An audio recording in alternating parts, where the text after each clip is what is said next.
What up guys, today we're going to be reacting to Death Battle's video called Martian Manhunter versus Silver Surfer. Now I'm very excited to see this matchup because these are two very powerful and very interesting characters. Martian Manhunter from DC, he's considered one of the most powerful superheroes there. He's even been compared to Superman, sometimes has been stated to be even more powerful than Superman. I'm not saying that that is the case, but he has been argued to be more powerful than him or on his level. And not just through his sheer, physicality, like his speed, strength, and durability, but also due to him having very powerful, abilities such as telekinesis, or is it telepathy? I always get them mixed up. He can also, phase through objects and stuff, and he can, morph his body. So he has very versatile abilities, and especially Silver Surfer with the Power Cosmic, there's many things he can do with his powers, and I think in my opinion, I think Silver Surfer is far more versatile than Martian Manhunter, but from what, Martian Manhunter has been able to do through his feats, he might be more powerful. Now, don't quote me on this, I don't know if that is the case. The only reason I'm saying that is because Martian Manhunter is actually compared to like someone like Superman, who is very powerful, whereas Silver Surfer, on the other hand, he is a heavy hitter too on the Marvel side. I mean, he's fought, Galactus, he's fought the Incredible Hulk, Thor, and all these other powerful characters, but to be compared to somebody like Superman is far more impressive than even that. But who knows, it's probably more to it than just that. Now, before I get into this, I do want to give a big shout out to a couple new subscribers of mine, one by the name of Nate H206,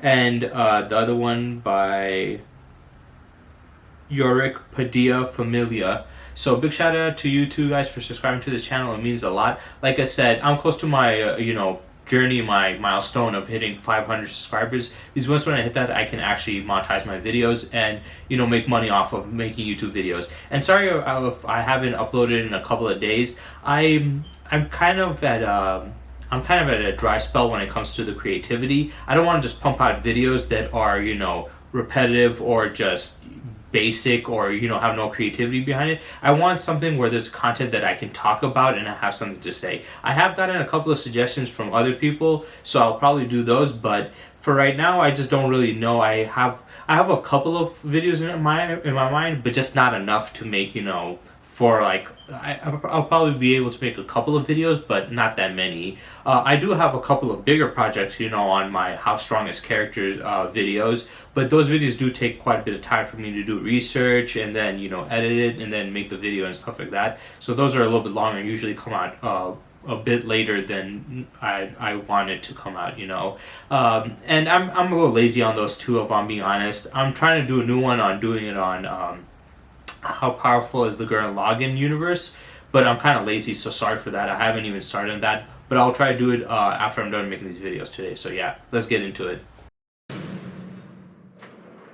For as long as mankind has looked upon the night sky, the stars have beckoned the brave to search the unknown and explore its endless wonders. Like Dr. Saul Erdell, who's kind of a doctor in the same way Dr. Pepper is a doctor. This guy's got no formal education, but that didn't stop him from messing around with some ancient tech he stumbled upon. He was desperate to live out his boyhood dreams of exploring the cosmos.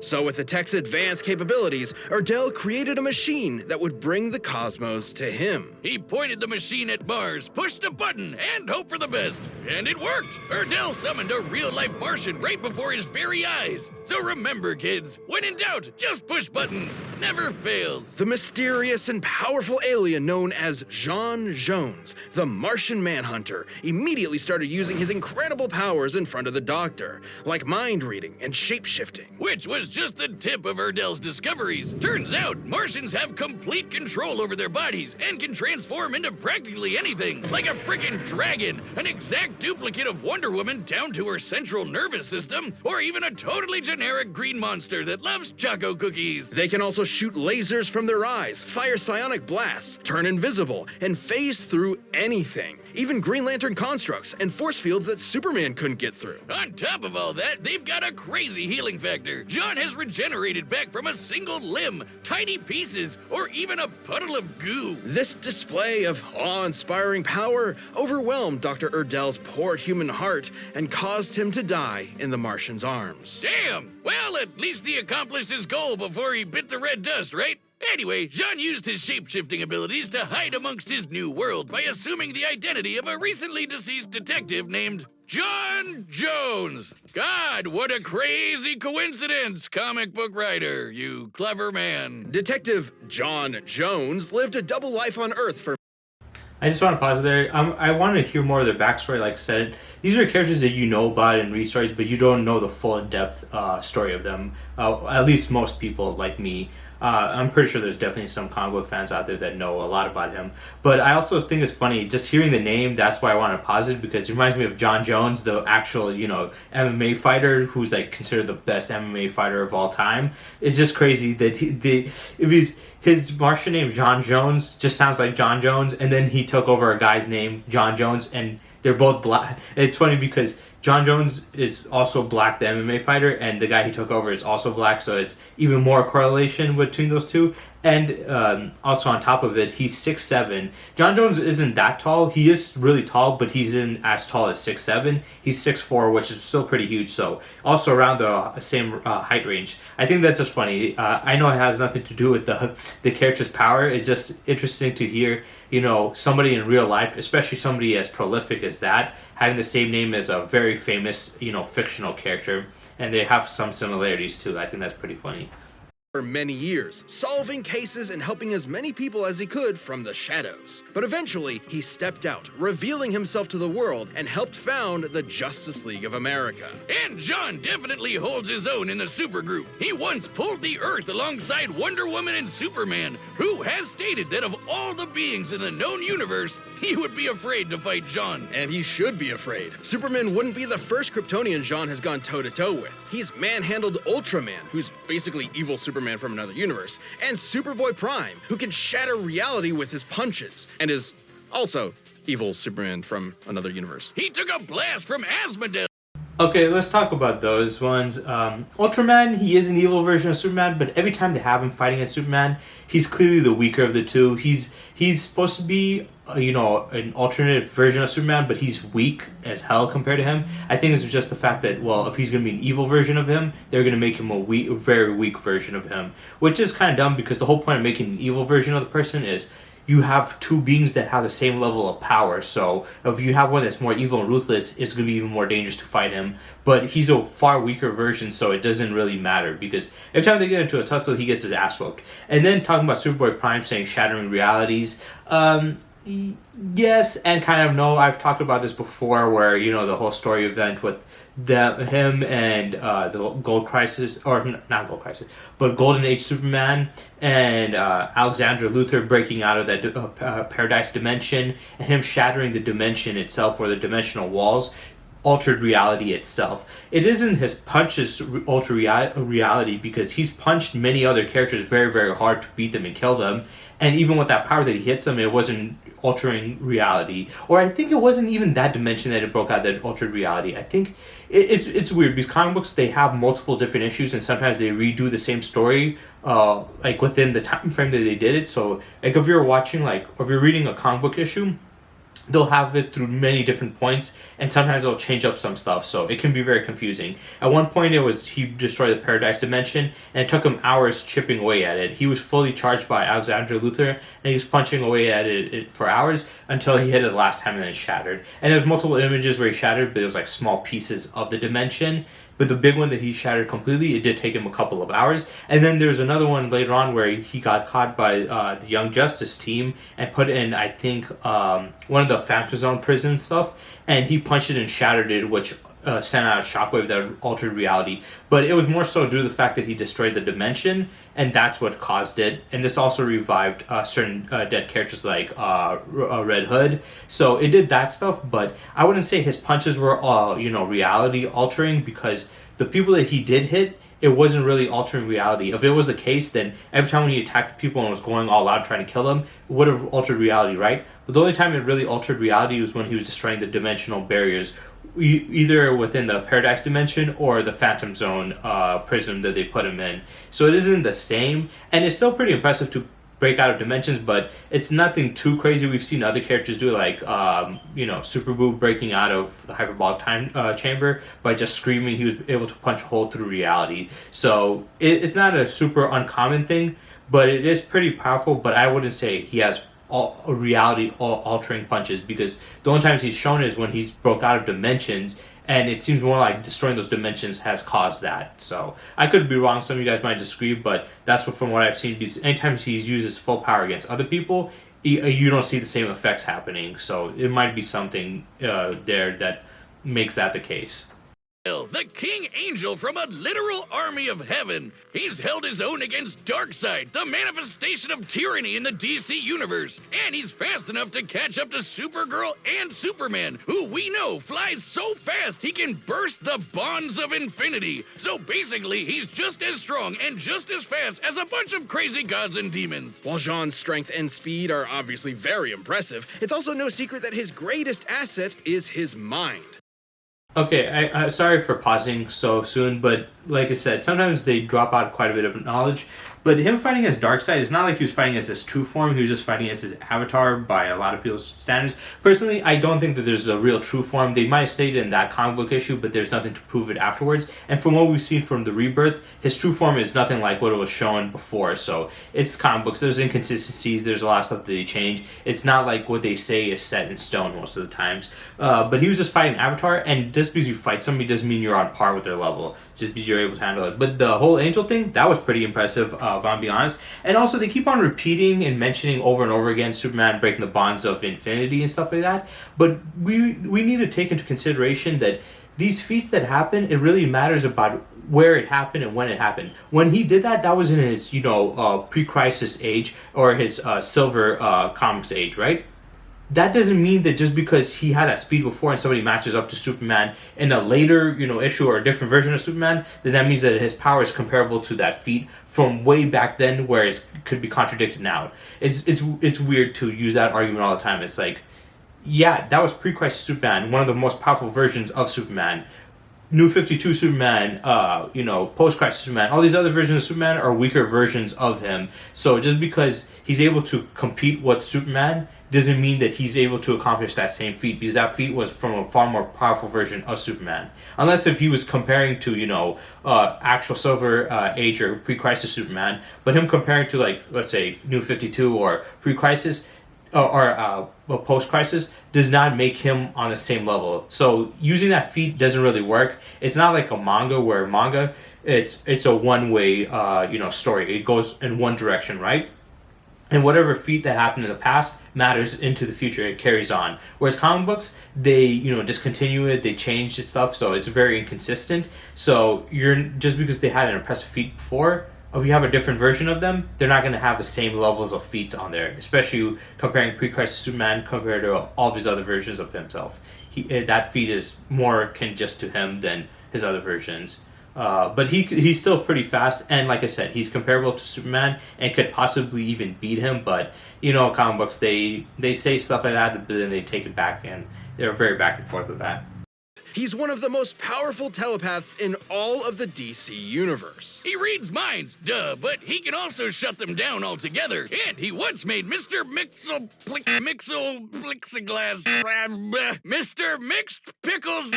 Your name, that's whatever. Anyway, he got him to subconsciously say his own name backwards, which God only knows because I can't say it forwards, which canceled out his powers. His psychic defenses were strong enough to protect the Justice League against a worldwide telepathic attack, and his ability to sense people's feelings is so strong, he can feel every sentient being in the entire galaxy. And he once out-thought Perpetua from the Omniverse. Who's that, you ask? Oh, just a frickin' creator of the entire multiverse. She's basically the god of everything. Jean needed to connect his consciousness with everyone on Earth before Perpetua could catch up. He pulled this off by using his mental abilities within the span of Planck time, literally the smallest possible measurement of time. In the time it takes you to count to 1, Jean could count to 1 and fly across the universe and back over 200 sextillion times. He out-thought God. He's a faster thinker than God. And it didn't end there. John took a punch from her and walked away with just a bloody nose. And when she disintegrated him into basically nothing, he regenerated back from a hit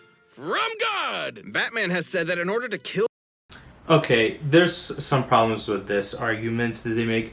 First of all, he has that powerful level of mind reading and even mind control, but then he couldn't he had problems invading, the Joker's mind simply because he's crazy. That's kind of dumb that you're that, psychically overpowered, but then you're also weak enough that a human just being crazy is enough to stop you. That's kind of dumb. That doesn't make any sense. And we've seen, like I said, powers like these, abilities like these, they can sometimes the writers make them overly powerful, and sometimes they make them very weak. So it could really depend on that. If you want to make an argument about his, psychic powers, you can make an argument on like, because that's the problem with doing arguments in these debates with characters like these, is how inconsistent their powers fluctuate. You can make an argument for their power not being that powerful, or their power being insanely powerful in that regard. But then he also said, like, he outthought, a Perpetua and stuff with the plank time and stuff, connecting with everybody.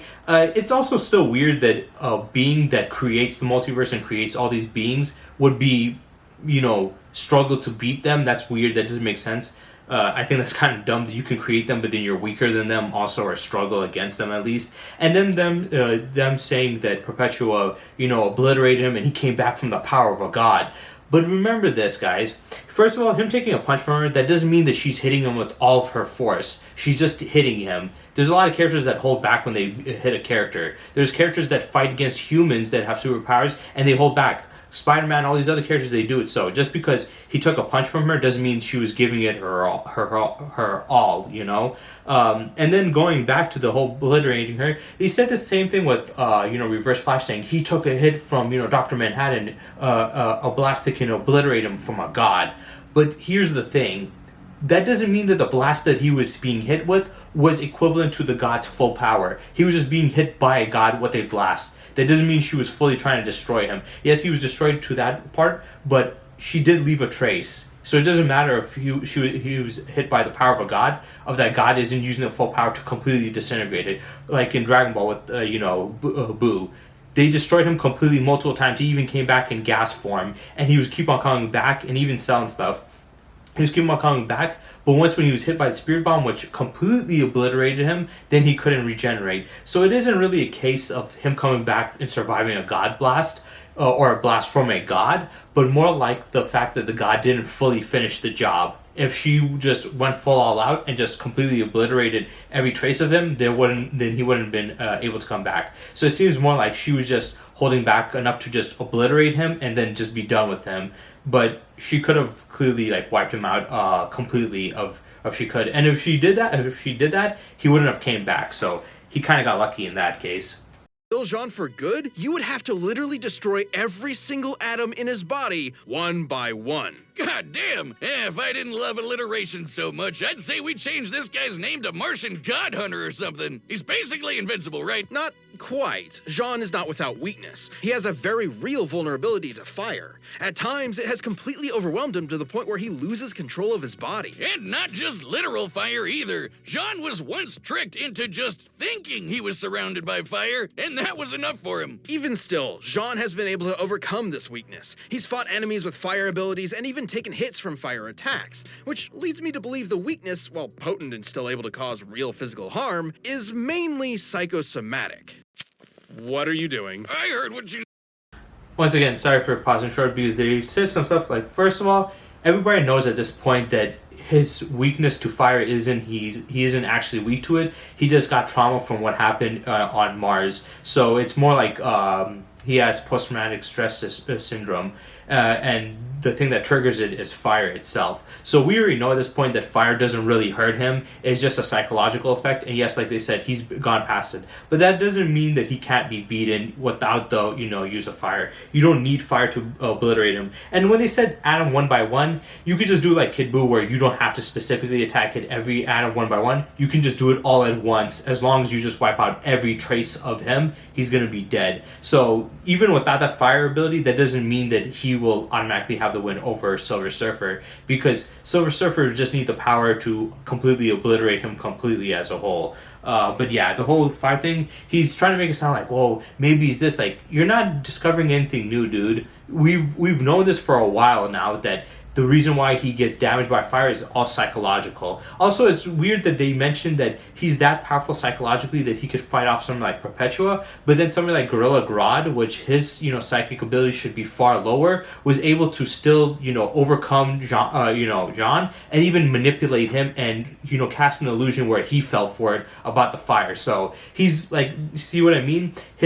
When you have characters like this where they have kind of crazy abilities like this, sometimes they can be very OP and sometimes they can be very weak. Sometimes they can put him up against a god and beat a god with his psychic abilities, and then other times it could be against just a lower level of psychic like Gorilla Grodd and lose to him. So it's very inconsistent in that regard, and you could argue that Silver Surfer could either handle it or could not, unless if he has complete psychic protection, where no matter how powerful a psychic ability is, it won't affect him. Then it doesn't really matter how OP they try to make it sound. You said weakness to fire is just in your head. I'll be a living god!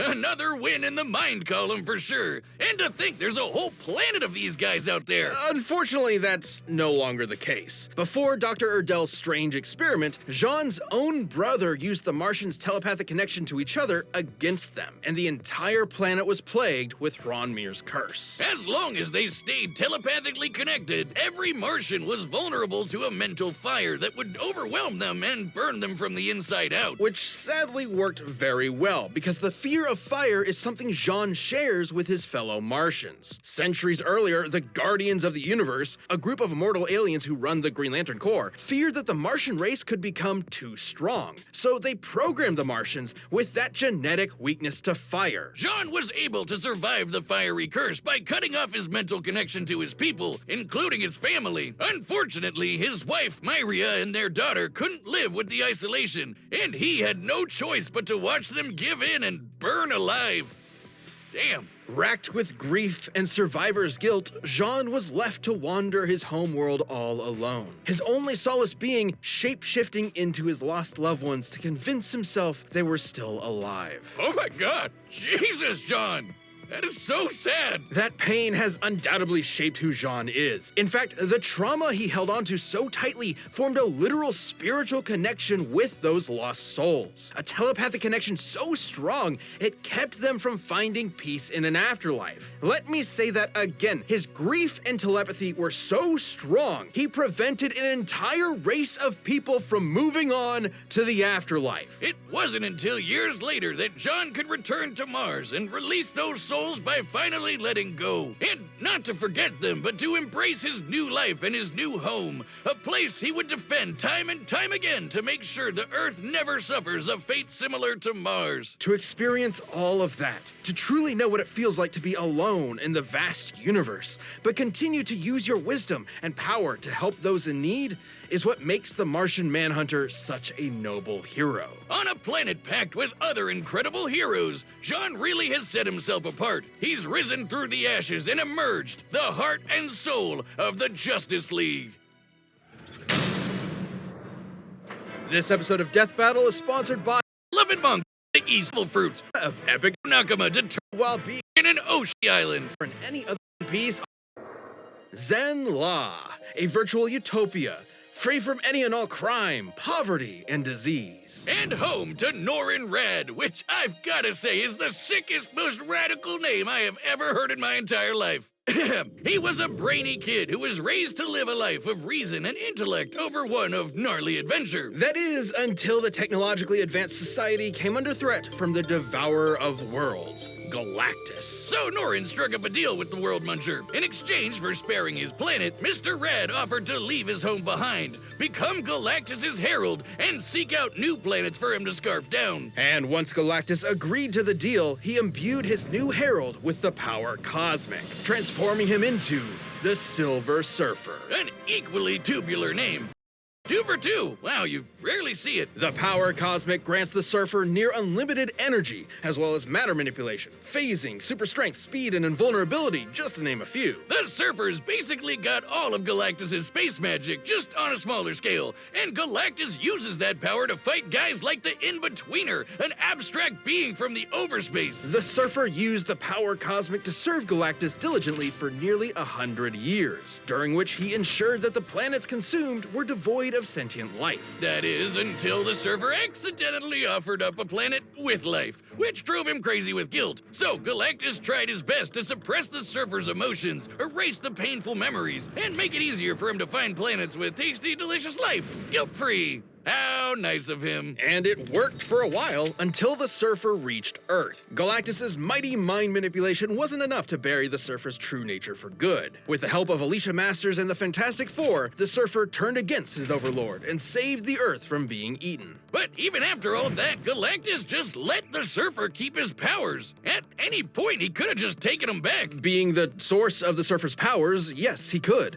But Galactus has continued to let the surfer have the power cosmic out of respect for his first herald. Damn. See, that's the kind of respect I'm asking from you. Anyway, ever since those mental gymnastics with Galactus, the I just want to say, even though Galactus does sometimes be careless and doesn't give a shit about eating, planets with life forms on it and killing them, like in the whole Cosmic King Thor story arc, he is still not a bad character from what I've seen. Unlike, Darkseid, where he's purely evil, he's not an evil one. He's more like just a being that, is like an animal. He has to eat, and sometimes, he just is too hungry and doesn't care enough to care about life. Which doesn't make him evil, it makes him selfish, but still not evil. And seeing what he did for Silver Surfer, he didn't need to do that for him. He did it because he wanted to put his mind at ease. And then also the fact that even though he betrayed him, he still didn't take his power away from him because he respected him. So it shows that there's more depth to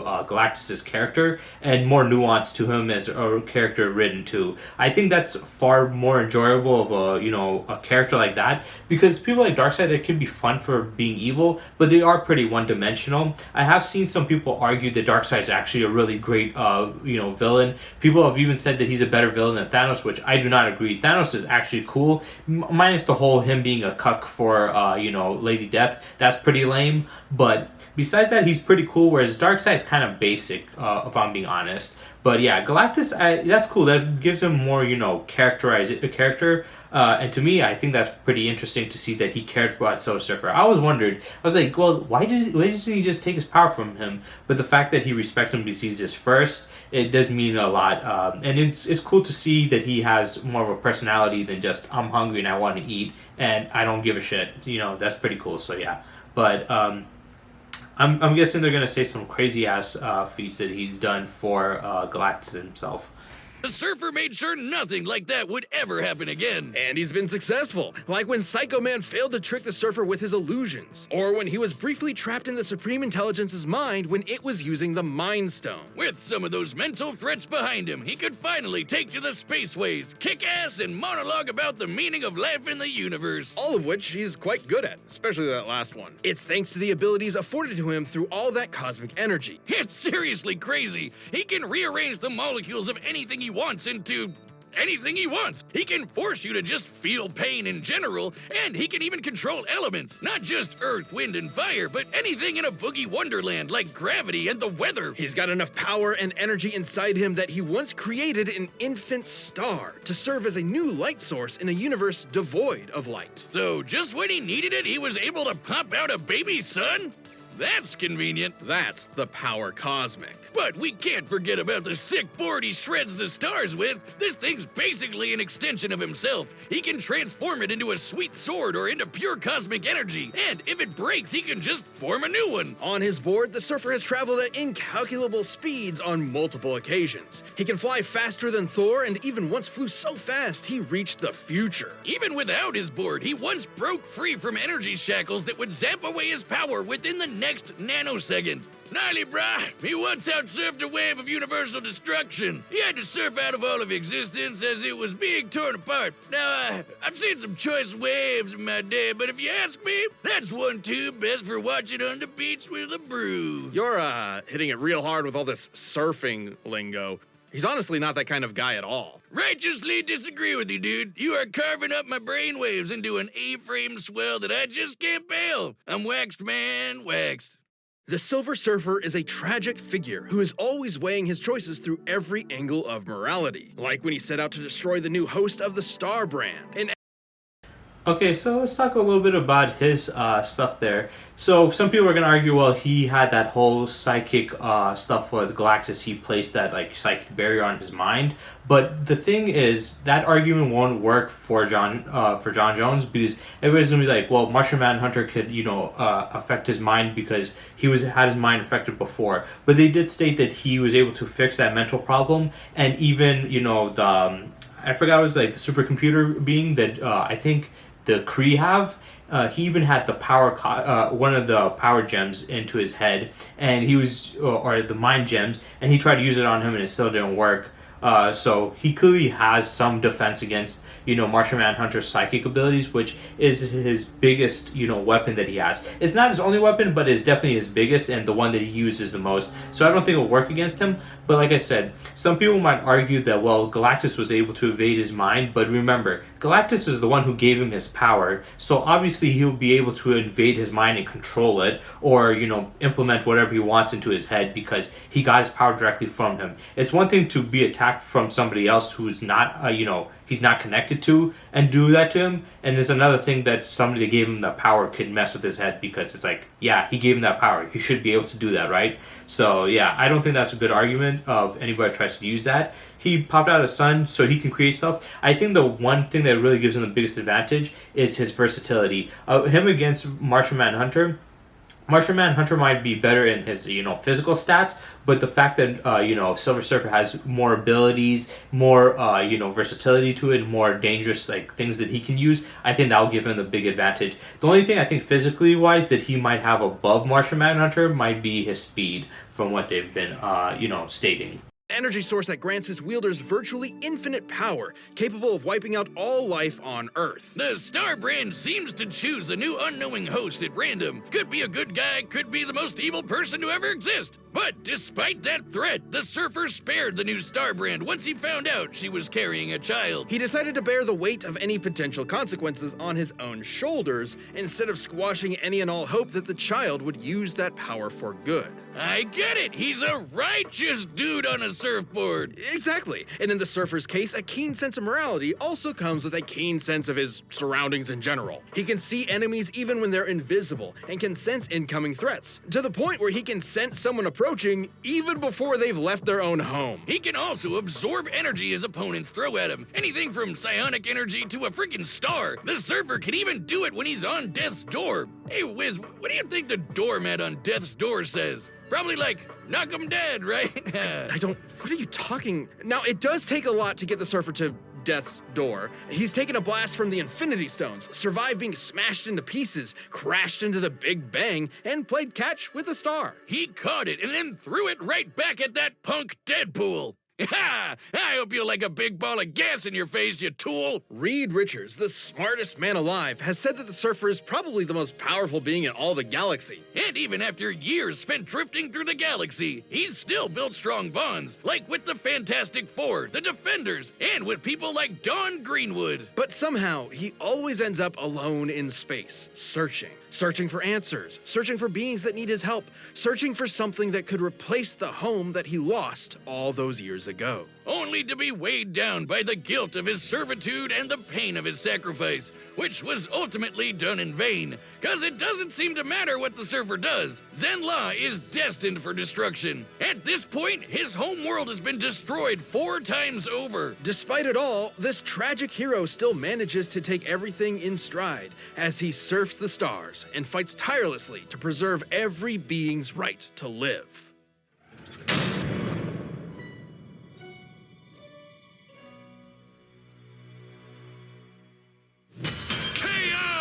Wiz, what the hell are we doing? Why are we forcing such beautiful souls to fight to the death?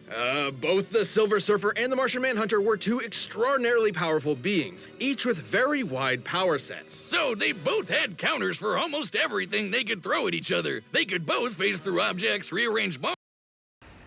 Okay, so here's the analysis. Like I said, I like that they transitioned and started using this because before they like depending on like some of the videos they had a format for certain characters and then other times they had different ones. So it was weird because when you go from video to video or like yeah, from video to video, they would have like different ways that they analyzed it. And I was like, why don't they just have one specific way? It makes it, very disconnected. So I like the way they do this, but before I get into that, I do want to say that when it came to Martian Manhunter, they did a lot more. They did talk about his story and his backstory quite a bit, but they talked more about his abilities and his feats and what he was capable of. Whereas Silver Surfer, they focused more on his backstory, so it's interesting that he won, even though they were talking more about Martian Manhunter's, feats and hyping it up a lot more. So it's interesting to see why they chose Silver Surfer over him, even though they try to give more information on Martian Manhunter. So right here, they says likely comparable in strength and speed. Yes, no real way to permanently kill Silver Surfer. Less versatile. Silver Surfer better regeneration, could likely resist mental manipulation. Power Cosmic offers many advantages. Certain powers like molecular manipulation could be resisted. Yeah, that's true. I agree with those. I think physicality, I would put definitely Martian Manhunter above Silver Surfer because of the comparison to Superman and what he was capable of. Speed, maybe I could give that to Silver Surfer because he is more well known for his speed, so that could go for him. But when it comes to versatility and his abilities and his defenses, he has far more going for him than Martian Manhunter has. Though I do think it would be a very close matchup. But let's be honest, Martian Manhunter, he relies heavily, not solely, but heavily on his psychic abilities. And if that doesn't work, then he's really going to be in a bad situation where he's going to be struggling to beat the enemy. And he clearly has an ability to protect him against that. So he lost his biggest weapon against him. Molecules and regenerate their own bodies. But arguably the biggest thing on the Martian Manhunter's side was his formidable telepathy. The Surfer has had his memories erased and his emotions manipulated by Galactus, so it would stand to reason that Jean could pose a mental threat to the Surfer. But the Surfer has resisted mental attacks many times. When Psycho Man played on the Surfer's guilt and pretended to be his lost love, the Surfer saw right through it, and he escaped the Supreme Intelligence's mind when it was using the frickin' Mind Stone. These two could have gone toe-to-toe around the universe for a long time, but when it came down to it, the question was, who had the power to put the other down for good? They both have some serious healing factors and have come back from basically nothing. But if ending Martian Manhunter meant destroying his every atom one by one, the Surfer has the means to make that happen thanks to the seemingly endless well of energy that is the Power Cosmic. It's truly an overwhelming source of unlimited power, and outside of Galactus stripping the power away from him, the Surfer is never without it. It's like a battery. Even if Jean could drain all of the cosmic energy, the Surfer can just recharge it. And he's used that power to destroy planets, defeat Galactus-level threats, and can basically accomplish anything with it. While both of these philosophic heroes tend to hold back out of a respect for life, there's obviously no holding back here, and the depth of Silver Surfer's abilities gave him the win. This Martian was harsh in his mellow, so the Surfer had to wave goodbye. Bodacious Cowabunga Hang Ten Ninja Turtles! The winner is the Silver Surfer. Thanks for watching.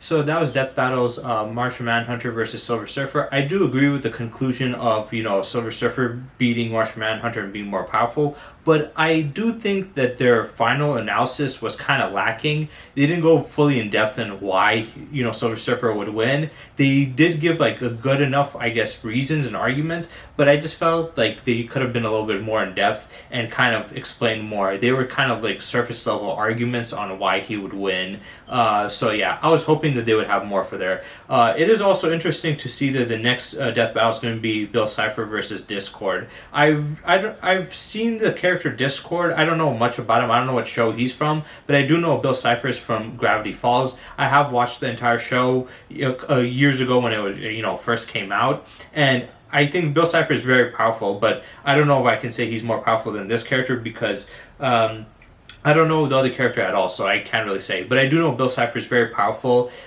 He's they had dimensional tearing in their in Gravity Falls. He's from another dimension, so he's a dimensional being. But I don't think the person who wrote that show knows how string theory works, because Bill Cipher is not from a higher dimension. He's actually from a lower dimension than ours. Our dimension is like a 3/4D dimension, and he comes from the second dimension, yet somehow he is able to have insane amount of power in the third dimension and even warp reality to a certain extent in the third, which doesn't make any sense, because even if he was like, let's say, infinite 2D, that wouldn't mean that he would have any real power in our 3D world or be as powerful. So I just feel like the writer of Gravity Falls didn't know how string theory works and kind of got it backwards. The smaller the number, the weaker it is. The higher the number, the more powerful it is. So I don't get how he would have that much immense power if he's a 2D dimensional character in a 3-dimensional world. It doesn't make sense.